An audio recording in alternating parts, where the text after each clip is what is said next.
오늘 성경 말씀은 요엘 1장 1절에서 20절입니다. 요엘서는 실제 유다 땅에서 발생하였던 메뚜기 대재앙을 소재로 여호와의 날의 도래와 그 날에 있을 심판과 구원을 전하고 있습니다. 이 메뚜기 재앙에 있었던 시기는 유다의 제8대 왕 요아스가 다스릴 때로 보고 있습니다. 요아스가 유다 왕위에 오르기 전 유다의 정치적 상황은 매우 혼란스러웠습니다. 남유다 제4대 왕이었던 여호사밧은 북이스라엘의 왕이었던 아합과 친분이 두터웠으며 아합과 이세벨의 딸 아달랴를 자기 아들 여호람과 결혼시켜 혼인 동맹을 맺었습니다. 그런데 남유다의 제5대 왕으로 즉위한 여호람의 왕비 아달랴는 시돈 출신으로서 바알과 아세라 우상을 북이스라엘 전역에 퍼뜨린 이세벨의 모든 종교적 성향을 그대로 가진 불경한 여인이었습니다. 결국 아달랴는 남유다를 우상숭배로 오염시켰습니다. 그런데 여호람과 아달랴 사이에서 아하시아가 태어났으며 여호람이 죽은 후에 아하시아가 유다의 제6대 왕으로 즉위하였습니다. 유다 왕 아하시아는 북이스라엘의 제9대 왕 요람과 친분이 두터웠고 이에 북이스라엘을 방문하였습니다. 그런데 그때 예후가 반역을 일으켜 요람 왕을 살해하였습니다. 그리고 요람이 살해되는 것을 보고 도망치던 중 그 역시 예후에게 살해되고 말았습니다. 아하시아가 살해되자 태후인 아달랴는 스스로 유다의 정권을 잡고자 자신의 손자들을 살해함으로 왕의 씨를 말려버리려 하였습니다. 그러나 그런 가운데서 갓난아기 요아스만 극적으로 구출되었습니다. 이렇게 정권을 잡은 아달랴는 남유다를 통치하지만 그 정권은 7년 만에 끝장나고 말았습니다. 당시 대제사장 여호야다는 아달랴의 학살 와중에 극적으로 구출한 요아스를 성전에 숨겨 양육하였고 요아스가 7살 되던 해 그를 왕으로 추대하고 그를 옹립하는 과정에서 아달랴를 죽였습니다. 이러한 혼란한 가운데서 유다의 제8대 왕이 된 요아스는 남유다를 40년간 치리하였습니다. 그가 왕이 되는 데 있어서 결정적 역할을 하였던 제사장 여호야다 생전에는 그의 뜻을 따라 신앙적인 삶을 살았습니다. 그러나 여호야다가 죽은 이후로는 급속도로 타락하였고 그 결과 유다 백성들도 그 길을 걸었습니다. 이 일로 인하여 당시 남유다에는 큰 재난이 닥쳤습니다. 요엘은 바로 이러한 국난에 처한 남유다 백성들에게 그 재난이 왜 일어난 것인지를 일깨운 것입니다. 본문 1절에서 요엘은 부두엘의 아들로 소개하고 있습니다. 그리고 그가 전하는 말은 여호와 하나님의 말씀임을 밝히고 있습니다. 이와 같은 형식은 구약 선지자들의 기본적인 형식이라 할 수 있습니다. 어떤 선지서에서는 여기에 선지자 자신이 활동한 시대를 더하기도 합니다.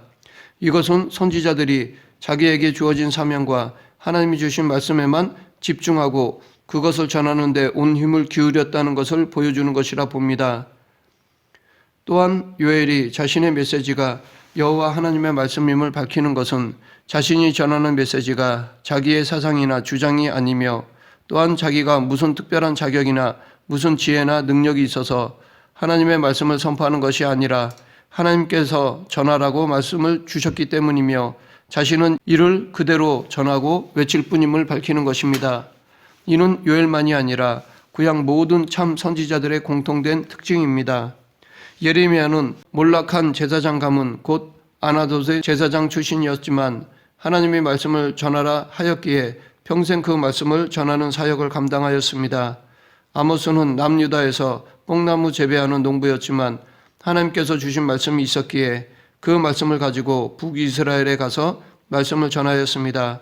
선지자들이 이 일을 감당하는 것은 다른 어떤 이유가 없습니다. 오직 하나님의 절대적인 말씀이 그들에게 임하였고 하나님께서 명하셨기에 자기들에게 주어진 사명대로 충성했던 것입니다. 하나님은 과거 선지자들에게 명령하신 것처럼 지금 우리들에게도 그 말씀을 따르며 말하고 행동할 것을 명하시고 계십니다. 우리가 하나님을 경외하며 그분의 절대자 되심, 그분이 온 세상의 만왕의 왕이시며 우리의 왕이심을 인정한다면 우리가 어디에 있든 무엇을 하든 다 말씀에 근거해야 할 것이며 오직 그 말씀에 순종해야 할 것입니다. 하나님의 말씀은 성도인 우리의 삶, 우리의 말과 행동을 결정짓는 거부할 수 없는 명령임을 잊지 말고 살아야 하겠습니다. 하나님께서 요엘에게 당신의 말씀을 주신 것은 그를 통해 유다 백성들에게 당신의 뜻을 전하게 하기 위함입니다. 이것이 하나님께서 선지자들을 세우신 목적입니다. 구약의 선지자들은 하나님을 대신하여 백성들에게 하나님의 뜻을 전하고자 부름받은 하나님의 대언자들입니다. 그렇기 때문에 선지자들이 전하는 메시지는 하나님의 말씀입니다. 이것에 대해 역대하 36장 15, 16절에서 그 조상들의 하나님 여호와께서 그의 백성과 그 거하시는 곳을 아끼사 부지런히 그의 사신들을 그 백성에게 보내어 이루셨으나 그의 백성이 하나님의 사신들을 비웃고 그의 말씀을 멸시하며 그의 선지자를 욕하여 여호와의 진노를 그의 백성에게 미치게 하여 회복할 수 없게 하였으므로 라고 하였습니다. 하나님은 지금 우리들에게는 성경을 통해 당신의 뜻을 전하고 계십니다. 그러므로 우리는 성경 안에 담겨있는 하나님의 뜻을 깨닫고 전해야 합니다. 성령님께서 깨닫게 해주시는 하나님의 뜻을 전해야 합니다. 여기에 더하여 다른 사람에게 깨닫게 해주신 자료들, 즉 주석이나 강해를 참고하여 하나님의 뜻을 정립해야 할 것입니다. 자기 독단적으로 해석하면 잘못될 수가 있습니다. 여러 자료를 참고하여 하나님의 뜻을 더 올바로 깨달아야 할 것입니다. 2절을 보면 늙은 자들아 너희는 이것을 들을지어다. 땅의 모든 주민들아 너희는 귀를 기울일지어다.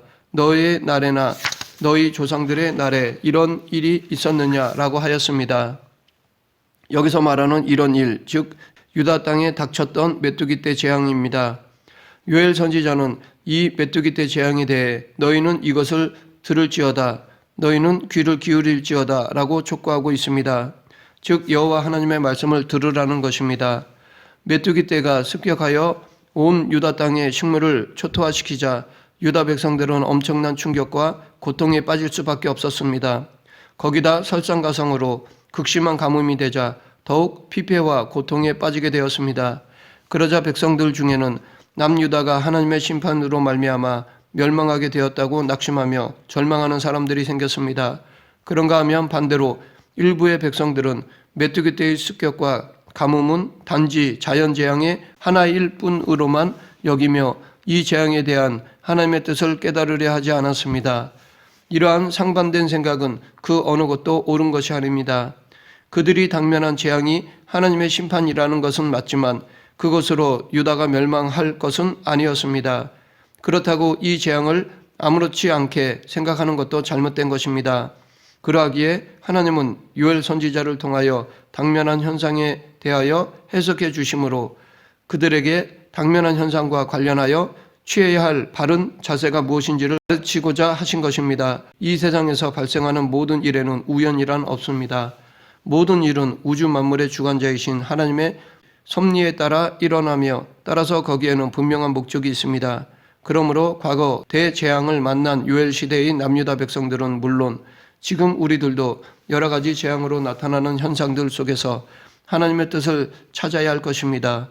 하나님께서 남유다에 재앙을 보내신 것은 그들의 죄악을 회개하게 하고 심판과 구원의 양면성을 가진 장차 도래할 여호와의 날을 대비하게 하기 위한 것이었습니다. 그러하기에 하나님은 요엘 선지자를 통해 너희는 이 일을 너희 자녀에게 말하고 너희 자녀는 자기 자녀에게 말하고 그 자녀는 후세에 말할 것이니라 라고 말씀하셨던 것입니다. 4절에 보면 모두 네 종류의 메뚜기가 나오는데 여기서 네 종류의 메뚜기는 당시 출현한 메뚜기의 종류가 다양하고 당시의 메뚜기 재앙이 가공할 만한 것이었음을 나타내기 위한 것입니다. 메뚜기라고 해서 다 같은 식물을 먹는 것이 아닙니다.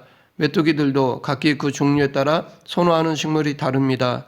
팥중이가 좋아하는 식물이 있고 느치가 좋아하는 식물이 있으며 황충이 좋아하는 식물이 있습니다.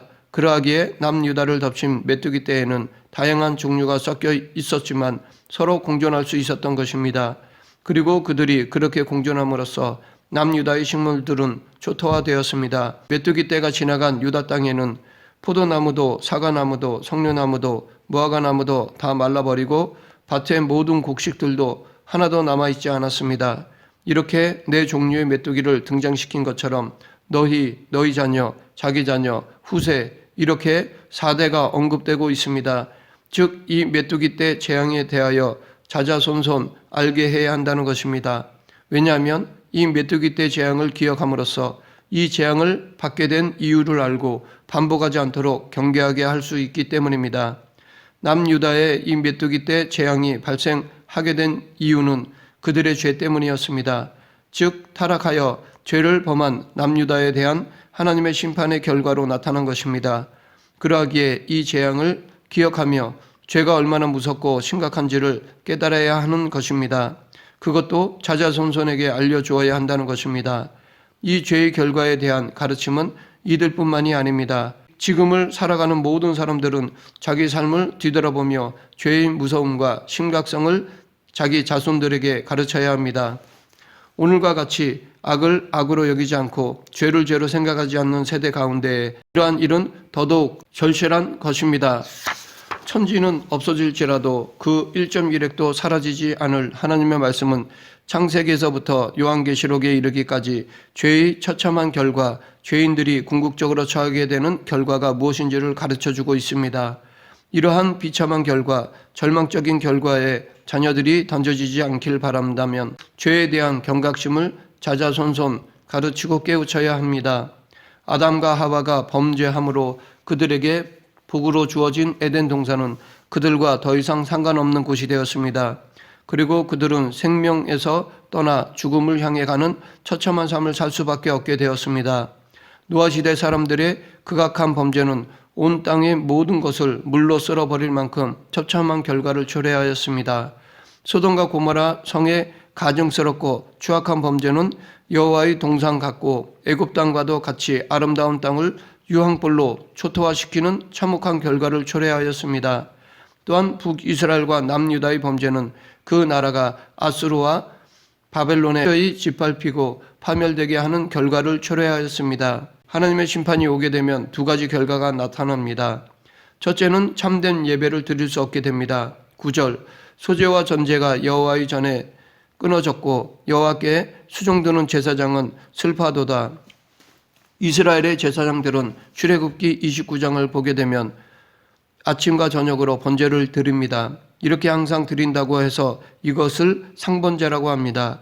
양만 드리는 것이 아니라 고운 밀가루로 소제를 드리고 포도주를 부어 전제를 드립니다. 번제는 밥이고 소제와 전제는 반찬이라고 볼 수 있습니다. 상번제를 드리면 소제와 전제가 항상 따라가는 것입니다. 그런데 제사장이 소제를 드리려고 하는데 밀가루가 없고 전제를 드리려고 하는데 포도주가 없습니다. 그래서 하나님께 참된 예배를 드릴 수가 없다는 것입니다. 둘째는 인간의 희락이 말라버립니다. 12절 후반부 이러므로 인간의 희락이 말랐도다. 희락이 없으면 다툼과 싸움, 분쟁만이 있을 것입니다. 기쁨과 즐거움이 없으면 그것은 지옥과 다름없습니다. 이렇게 예배와 희락이 사라지면 그곳은 바로 지옥입니다. 그러하기에 요엘 선지자는 메뚜기 때 재앙으로 인한 남유다 백성들에게 네 가지를 명하였습니다. 첫째, 깨어라입니다. 5절 무릇 취하는 자들아 너희는 깨어 울지어다. 포도주를 마시는 자들아 너희는 곡할지어다. 이는 단 포도주가 너희 입에서 끊어졌음이니 술 취하는 자는 밤낮을 술의 노예가 되어서 술에 의존하고 삽니다.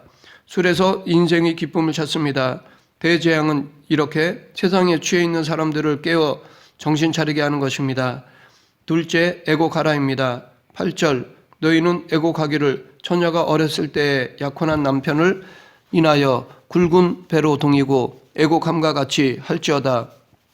이스라엘 사람들은 부모가 어려서부터 혼인할 사람을 짝지어 줍니다. 그래서 결혼을 안 했어도 남편이라고 불렀습니다. 그런데 남편이 죽어버리면 평생 생갑으로 살아야 했습니다. 이런 슬픈 심정으로 울라는 것입니다. 셋째, 부끄러워하라입니다. 11절 농부들아 너희는 부끄러워할지어다. 포도원을 다스리는 자들아 곡할지어다. 농부들은 하나님이 계시지 않아도 밭에 곡식만 있으면 된다고 했습니다. 내 직장만 안정적이면 되지 하나님과의 관계가 뭐가 중요하냐라고 말하는 것입니다. 이렇게 생각하는 사람들은 부끄러워하라는 것입니다. 인간이 자기 주인을 못 알아보는 것은 가축보다 못하기 때문에 부끄러워하라는 것입니다. 넷째, 부르짖으라입니다. 14절, 너희는 금식을 정하고 성회를 선포하여 장로들과 이 땅 모든 거민을 너희 하나님 여호와의 전으로 몰수히 모으고 여호와께 부르짖을지어다. 민족적으로 국가적으로 합심하여 울면서 기도하라는 것입니다. 즉 지도자들로부터 미천한 자들까지 모두 회개 자복하고 돌아오라는 것입니다. 형식적인 예배만 드리지 말고 진실로 슬퍼하며 기도하라는 것입니다. 이 네 가지 명령은 시대를 초월하여 지금도 계속되어야 합니다. 오히려 시간이 갈수록 더 완악하고 사악하게 되어가는 인간들에게 이 명령은 다시 하나님께로 돌아가게 해주는 장치인 것입니다. 그러하기에 우리는 요엘의 외침을 늘 마음속에 간직해야 할 것입니다. 말씀을 맺겠습니다. 우리는 하나님께서 남유다의 범죄와 관련해 행하신 이 일들을 우리 시대의 타선지석으로 삼아야 합니다. 죄가 얼마나 크고 무서우며 비참한 결과를 초래하는지, 또 과거의 실수를 거울 삼아 바른 삶을 살 때 어떤 복을 하나님이 허락해 주시는지를 철저히 인식해야 할 것입니다. 우리 모두 내가 생명과 사망과 복과 저주를 내 앞에 두었은즉 너와 내 자손이 살기 위하여 생명을 택하고 내 하나님 여호와를 사랑하고 그의 말씀을 청종하며 또 그를 의지하라 라는 말씀을 마음에 새기고 의의 길을 걸어가는 그리스도인이 되길 간절히 축원합니다. 기도하겠습니다. 생사화복을 주관하시는 하나님 아버지, 죄에 대해 늘 경각심을 가지고 살아가게 하여 주시옵소서. 늘 하나님의 말씀을 마음에 두고 살아가는 그리스도인이 되게 하여 주시옵소서. 예수님 이름으로 기도드립니다. 아멘.